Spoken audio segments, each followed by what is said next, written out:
This is our yen flow for this week, and I think I'm on a theme of animals because the last couple of days I've gone with the cobra theme and what the snake represents: wisdom, awakening, life force energy, transformation, things of that nature. And we worked on snake poses.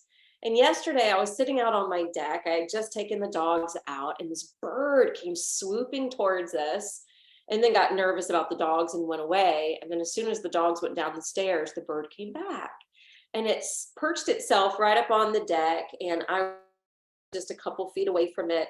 And we had this like 5 or 10 minute uh, kind of rapport with each other. I was fascinated by the bird. It was fascinated with me. We were gazing at each other. We were both being really still at first. And then the bird started kind of, cleaning off its feathers and starting to trust me and looking in the other direction. And then occasionally it would turn back to make sure I hadn't moved or come charging towards it. And I realized in that moment, this bird is a pigeon. And I don't see a lot of pigeons in my yard, but it was one of the most beautiful pigeons I've ever seen. It had this beautiful uh, coloring of gray and metallic green. And when it was cleaning its feathers and some of them would lift up, that metallic green was just shimmering in the sunshine. It was so beautiful. But there was only one. And pigeons are usually paired, and pigeons usually stick or at least fly back to their home base. And I just wanted to allow Pigeon to be our inspiration for today's practice. So I would like you to have 2 blocks, and I'll show you what we're going to begin in. Now you're going to place your blocks down on the mat about hip distance apart. We're actually going to park it, Ringo, park it.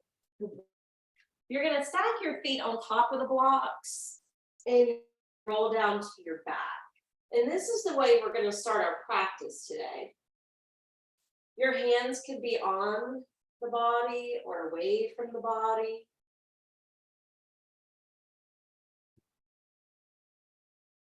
And just notice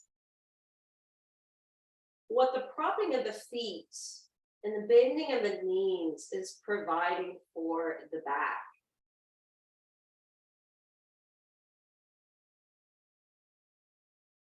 Notice it gives some natural elongation.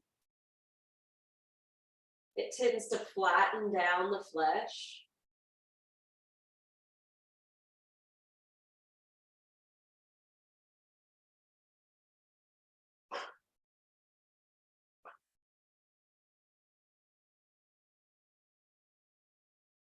Take some deep yogic breaths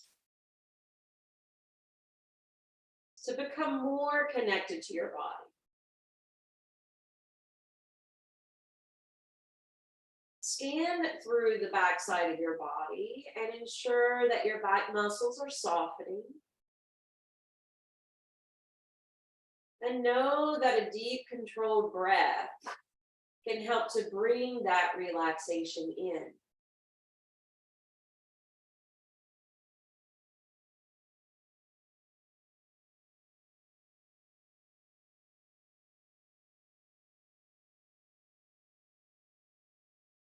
Now that you've been focusing on your breath, then we're going to go ahead and take the first positioning by crossing the left ankle over the right knee.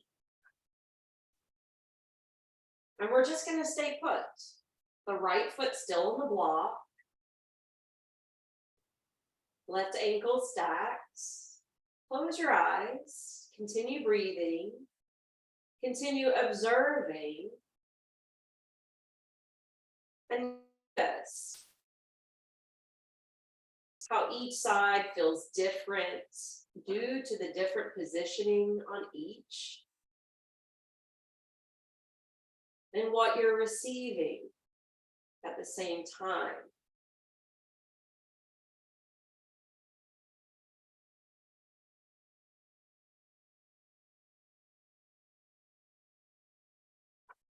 Now, usually I refer to this as the needle pose, but in the latter so many years, a lot of teachers reference this as half pigeon.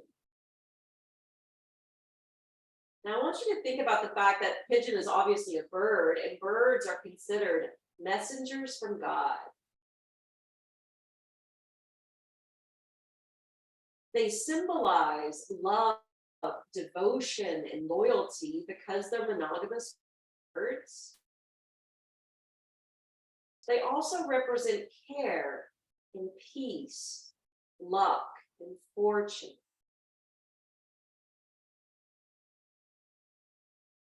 When I was researching the pigeon yesterday, I discovered that if a pigeon comes to you, it is said to be a message or a healing from spirits.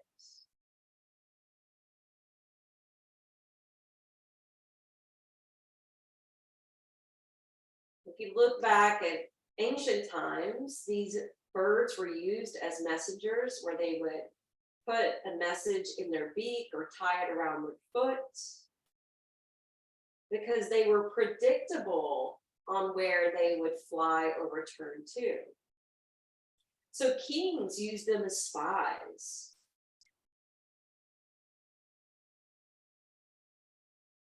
Let's take this half pigeon a little bit deeper. So let's float the right foot off the block. And the next action is to either stay here or to see if it's possible to link your hands together behind your right leg. Now, please know that we're not trying to squeeze the right thigh towards us. We're just attaching the hands to the leg. So there shouldn't be a lot of effort in the arms right now.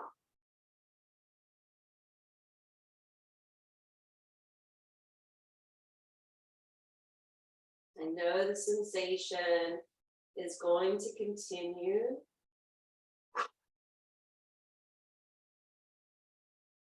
But your breath can help to override some of that or dissipate some of that.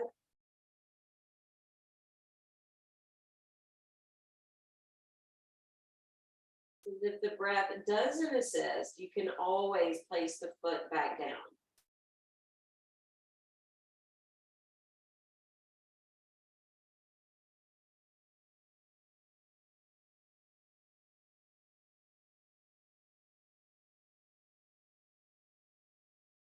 Before we do anything else, inhale, send your right foot skyward and point your toes. Keep pointing and energizing the front of the foot, ankle, and shin. And now flex the ankle, push up through your heel, drop down through your toes, feel the work in the back of the leg. And inhale, repoint, and exhale, swizzle the foot. Rotate your ankle 3 to 5 times one way, and then reverse and go the opposite way. And then flop the right foot down towards the buttocks. Take a deep breath in. Exhale, this time put a little effort into your arms and try to pull it towards your chest. Obviously honoring your body and your limitations and not doing anything that's going to be harmful. Continue to work the arms and squeeze it in.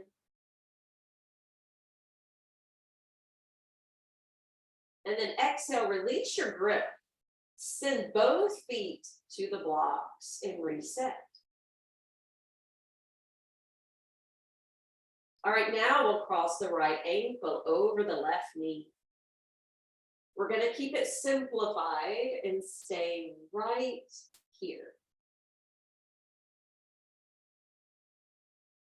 Exploring all these options, continue in to the fact that you're still receiving benefits in each one.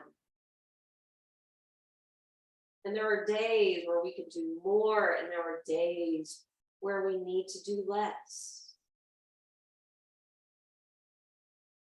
So we're going to continue to explore the same options on the second side and maybe cross compare the two sides without judgment.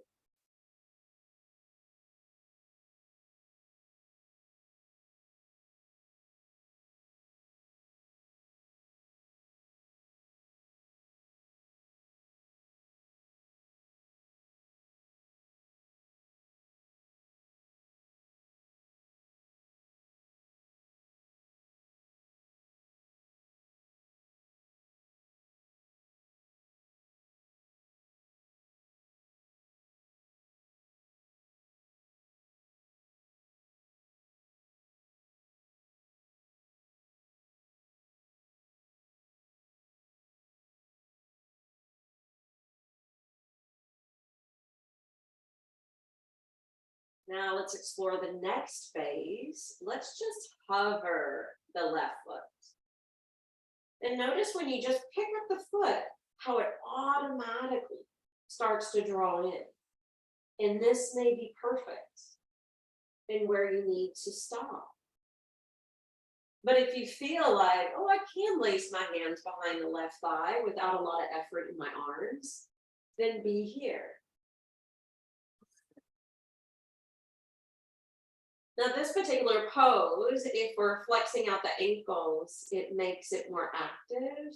And if we keep the feet relaxed, it makes it more passive. So this brings the yin element into this flow.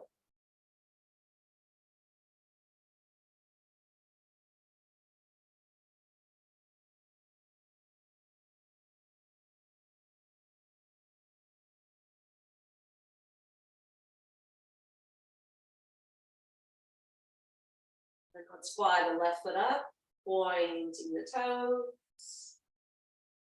Maintain that and feel the work. Now from the plantar flexion of the foot, let's change it to the dorsiflexion. Activating the back of the leg. And then inhale, repoint, and then start to open up the ankle by circling the foot. Several times one way, then the other, and then let it droop down. And then take a deep breath in through your nose and exhale, hug and squeeze a little closer in towards your heart. Now you still want to keep the sacrum planted. In other words, you don't want to allow the buttocks and the low back to lift. So we're not trying to do a cannonball.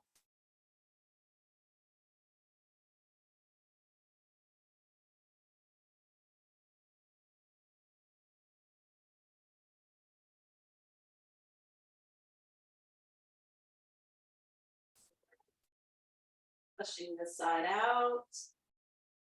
Take one last breath. On the exhale, you can release your grip. And what you're going to do here is you're going to use your feet to slide the blocks down your mat. And rebend your knees with the feet wide apart. Your right ankle is going to cross over the top of your left knee, and you're going to drive that knee down towards the ground. All right, no touch that knee, just lower it. Feel the work from your left side waist down through the front and the outseam of that left thigh. Open your arms out.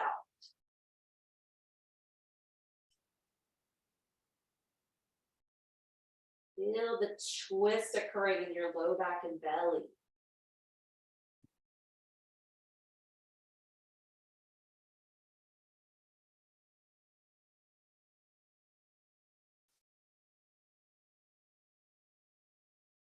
I do want to say, I heard this really great update, really, on sciatica.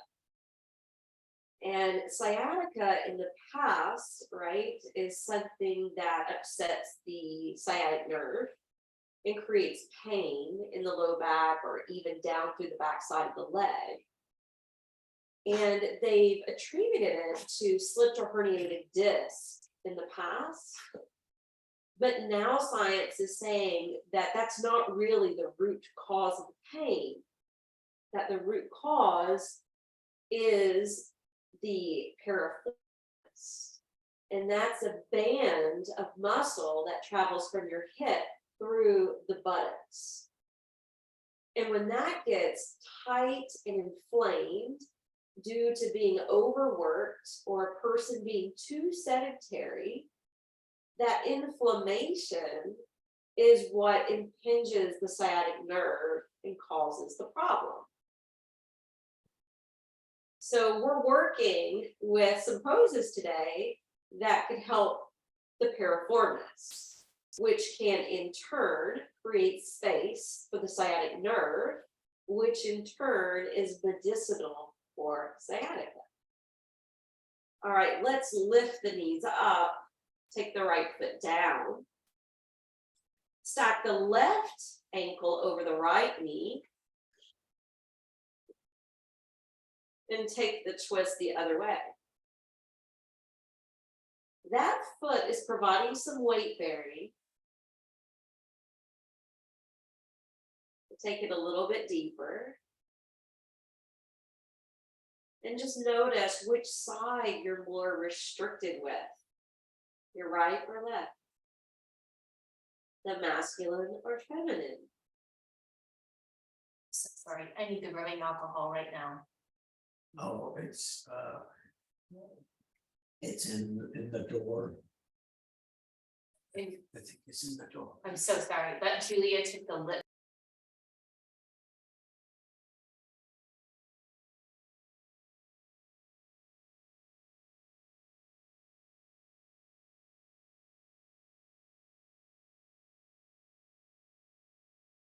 Then on your next inhalation, let's go ahead and lift the knees back to center. Exhale to send your left foot, and let's cup a hold of the knees and hug it in for the wind release pose.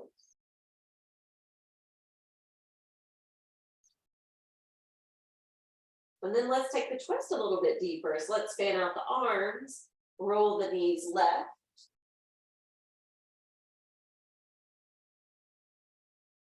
Notice the difference it makes to tuck the knees in and to stack them together versus how the footing was before. Notice this twist winds up higher in the back, higher across the upper abdomen, and somewhat into your chest and shoulders.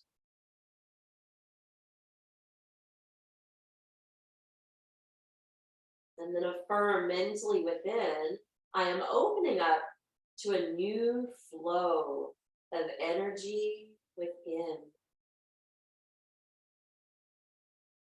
Now let's draw the knees back through center. Exhale, roll them right. Take your time with that landing and positioning.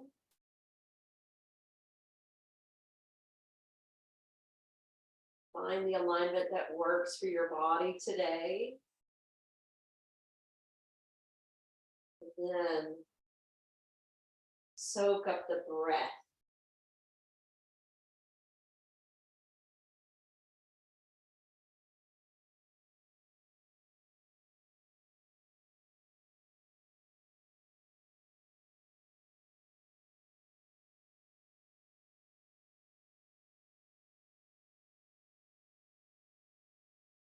Now let's roll to the right side, push down into your left hand to come up to sit.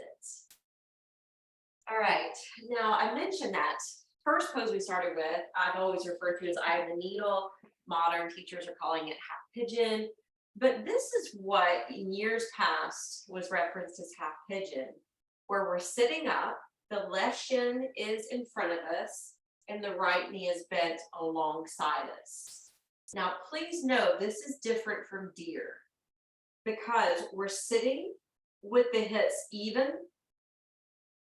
the shin in front of us.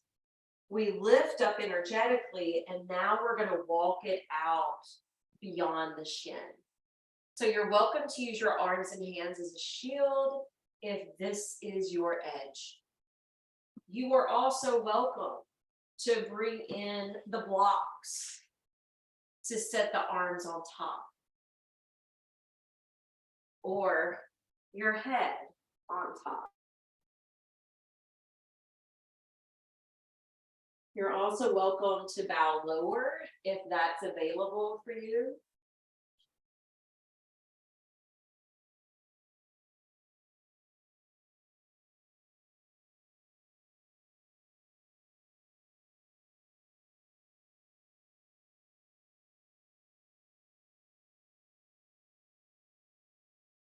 I'm going to go back into a story regarding a cobra, even though we're working with Pigeon, because I think it's still relative to our yoga practice. You may remember me sharing this years ago. There's a true story of two young women who decided to go to India and backpack. And India is not the easiest place to travel in, and they were doing it on a low budget. And they had taken their camping gear and decided, or sleeping bags rather, and they had kind of camped out outside of the village. When the ladies woke up, or one of the ladies woke up, her other friend was already awake and yelled at her, "Don't move." And as she opened and cut her eyes around her, she could see these villagers were surrounding her and just watching. And in that moment, she looked down at her chest and realized there was a coiled up cobra asleep on her chest. Fortunately, this young lady knew yoga, and she depended on her breath to maintain a sense of calm, because she didn't want to disrupt the snake or she'd get bitten. So she waited and stayed calm until the snake woke up and slithered away. So my point in bringing up this story is for you to think about how vital and important the breath is, the training that we do with the breath on the mat, so that we can use it at times of great stress in life. On your next in-breath, let's gently begin to rise up out of this positioning, and we're going to swap sides. Your right leg will come in front, your left knee will bend, your hips are square, you're facing the front, you're extending the vertebrae, and you're going to walk it out. Each side may be unique. And then once you find your edge here, I'm going to let you be in silence to be contemplative about that story and the power of the breath. And I want you to reflect on the times where your yoga kicked in and you used your breath to stay calm, or used your breath to gain some focus on whatever you were being confronted with.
Inhale, let's gently start to rise. We'll send the blocks ahead. We're not going to use them right now.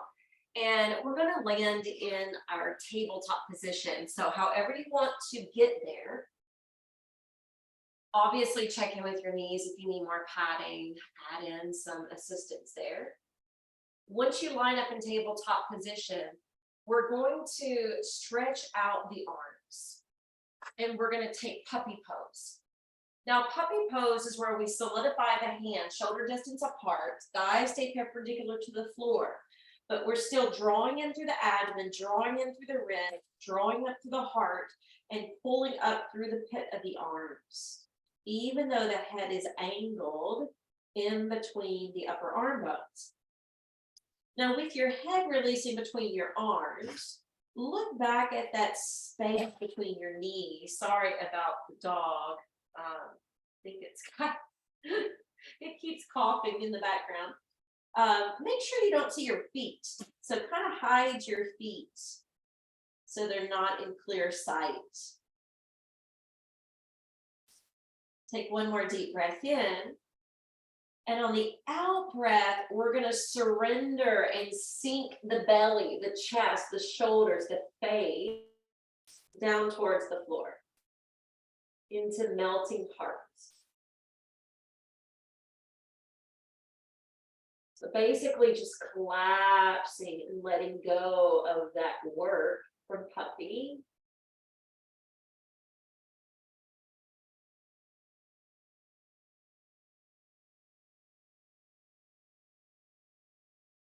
This can be a little intense for the shoulders, so we're not going to hold it as long.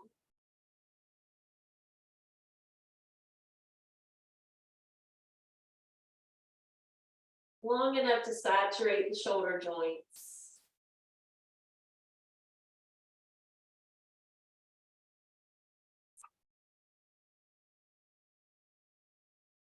All right, inhale. Now pick up your chest, walk your hands back to table, and we're going to do a little bitty flow here that we did the other day, I believe. As we inhale, take cow, right? Another type of back bend. But on the exhale, you're going to slurp in like cat stretch and push back like child's. As you inhale, lift your head up, slither through, returning to cow. Exhale, belly pierces in, tailbone drops. Moving from cat to child's. Inhale, slither through and up. Cow tilt. Exhale, cat stretch, back to child's. Let's do one more.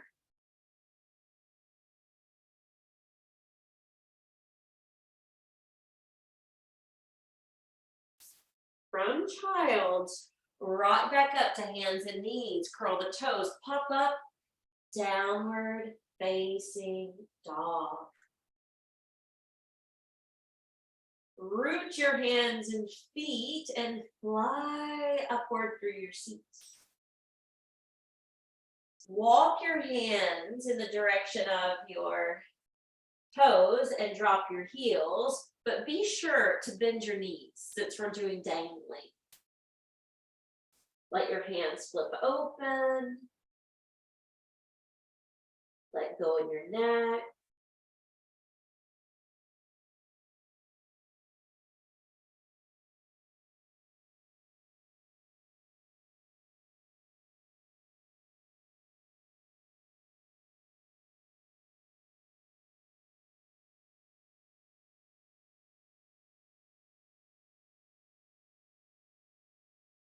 As though you're like a really heavy material or heavy drape hanging from the windows.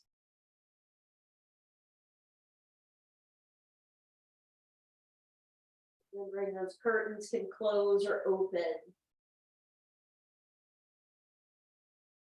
Do you want to close them and go within? Or would you like to keep the curtains open to view the outside? And think about that with the lids of your eyes as well. Now cross your arms, but let your right arm be at the bottom. Notice the difference that makes.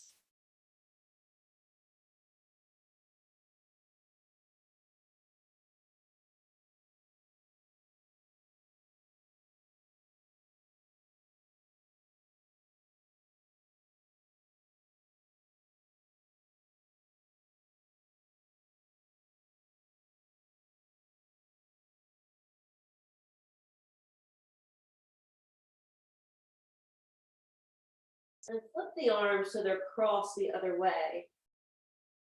Left arm hanging out at the bottom. One of those crossings may feel a little less familiar. Since we're habitual creatures. But each one has a little different effect.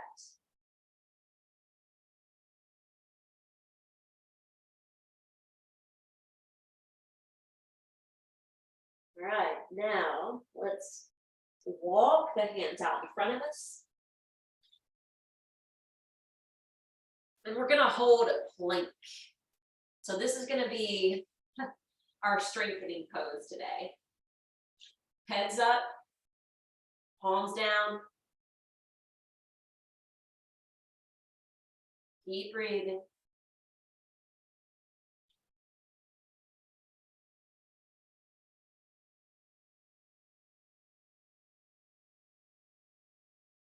Just a couple more. You got this.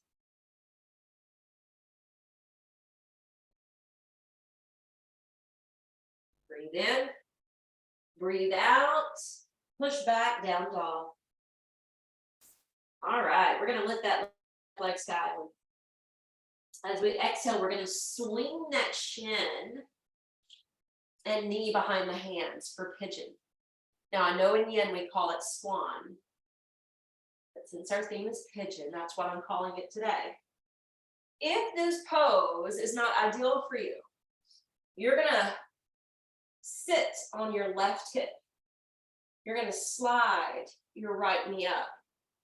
When you come up to sit, I want you to notice you're angled. This is the difference between deer and the half pigeon that we've already done. So you'll be folding at an angle on your mat. If you can do the pigeon where your hips are square, then you can walk it out. Of course, you can bring the blocks back in. Some people like to put the block underneath the hip where the knee is bent. Or feel free to come all the way down. We're going to steep and saturate the hip joints now.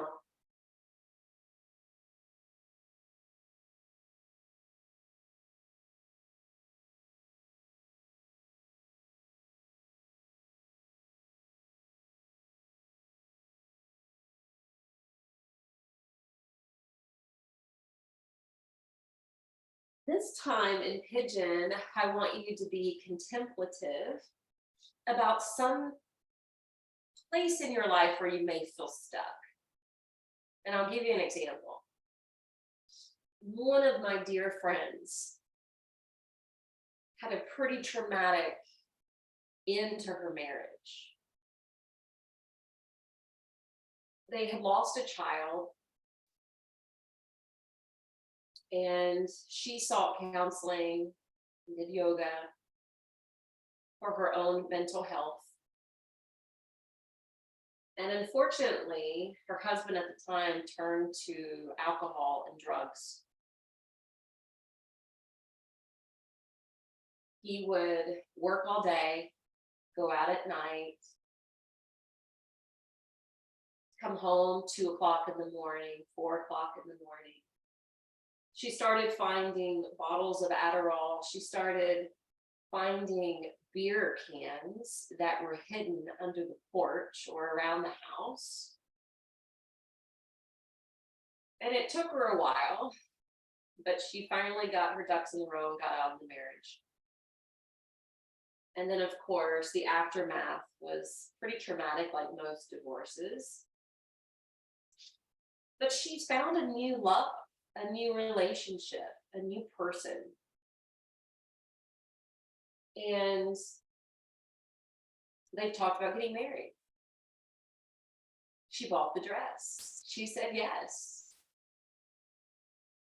But she's decided she's not ready. And she's presently going to counseling for marital trauma so that she can make sure she's healed from that, so that she can make sure she's definitive on her decision of saying yes. So consider, where in life do you feel stuck or held back? What are you questioning? What is pigeonholing you is the question.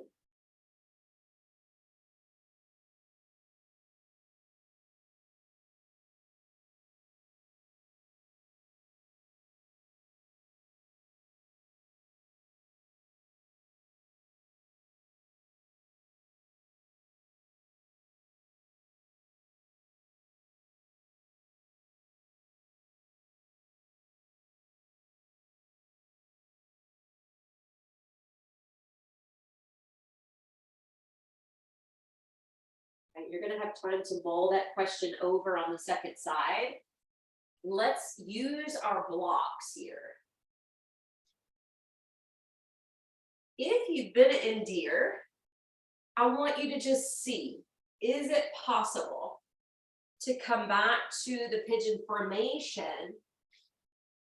to push down through the left knee, right? So you're not sinking or splitting through the pelvic floor, you're actually lifting. And your blocks are kind of bringing the floor to you. So what we're going to try to do is put action into this front foot. So karate chopping the foot, think about karate chopping your hand, it needs to be stiff. And then you would be using the outside of your pinky finger. We're using the outside of the pinky toe, the heels off the floor. We're actively lifting.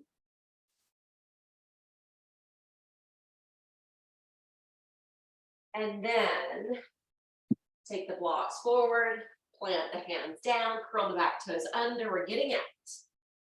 And coming, whew, wow, that was a lot, to downward facing dog.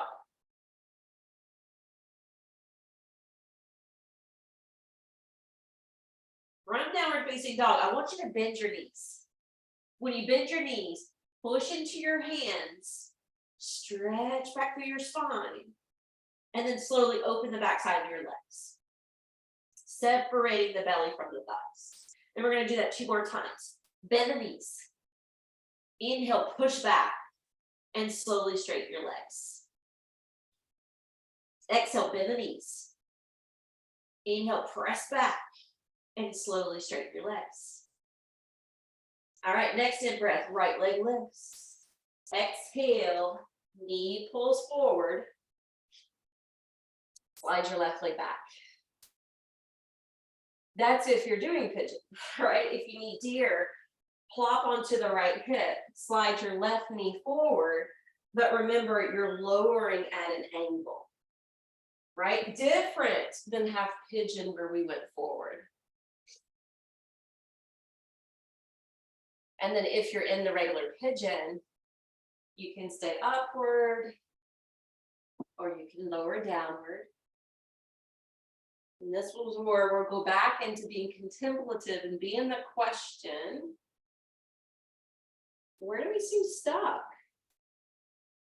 Maybe it's a good time to ask for clarification or to receive that message from spirit, right? What represents the dove or the pigeon?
slowly begin to bring it up.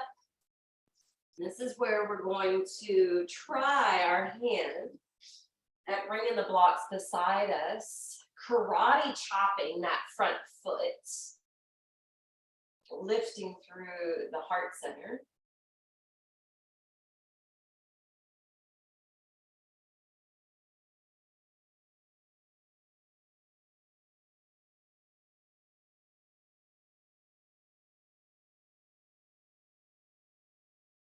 Then we release.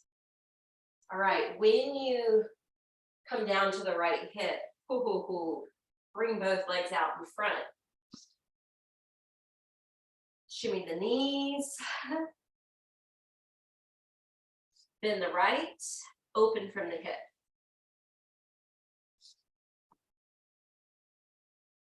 Inhale, bring the arms overhead.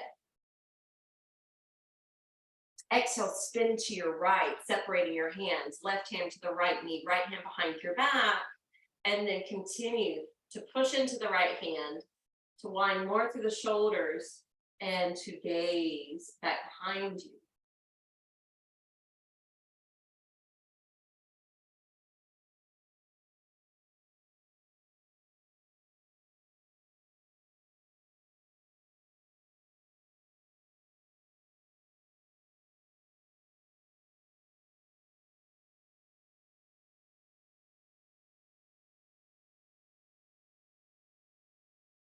Exhale, unwind, right leg out, left knee bends, open from the hip. Inhale, arms up.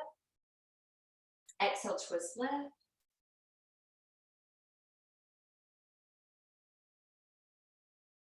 Maybe press into the left hand. Wind yourself up a little bit more to the upper back and neck.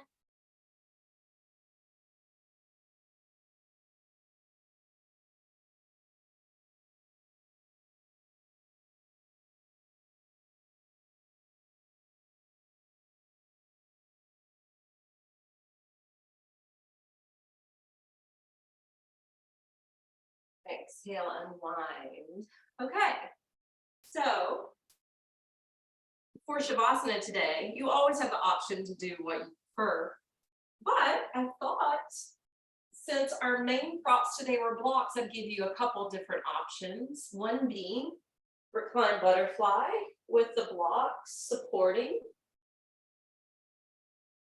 But since our focus was hips today, you might feel the need to do a back bend. So you could do tall and medium, or excuse me. What am I trying to do? Yeah, medium or low. There we go. Basically, so it looks like a T. And drape over the blocks like so. I'm gonna let you discover what you need for Shavasana today.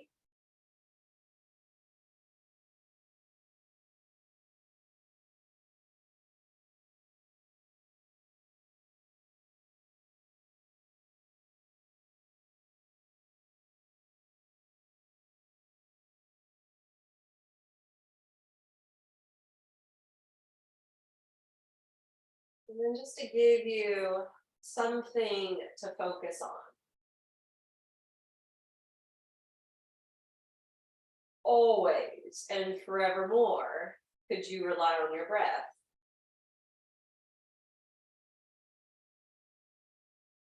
However, since we're talking about the pigeon and it representing love and peace, you can even gaze into your mind's eye and meditate on the sacred symbol of a heart that represents love.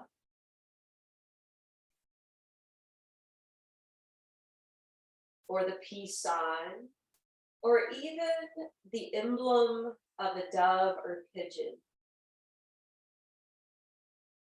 Sometimes we even see churches using that symbol of the dove with the olive branch.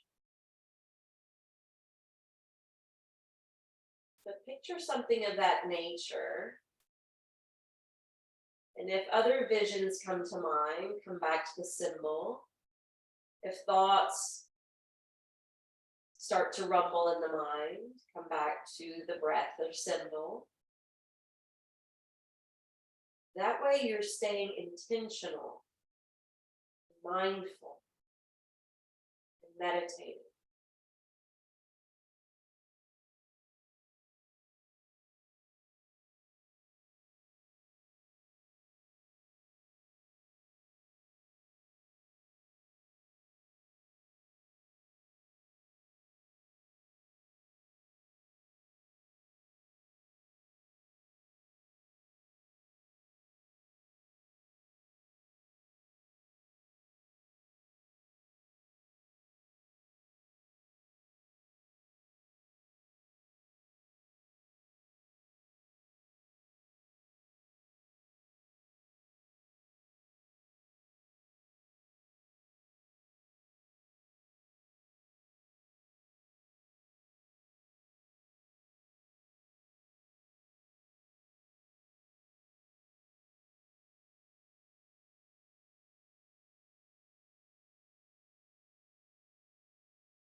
Re-enliven the breath.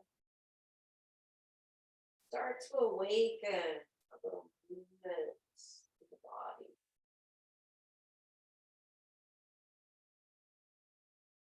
Once you awaken the movement, you can exit out of the pose.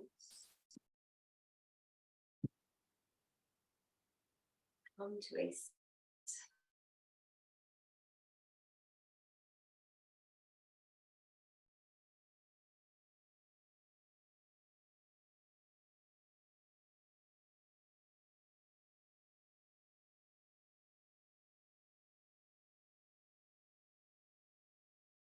palms together, creating a sense of unity.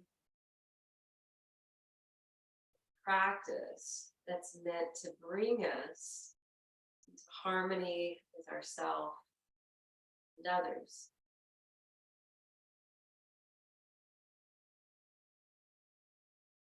The light within me sees the light within you. As I bow, I honor that light in you as I do in myself. Namaste.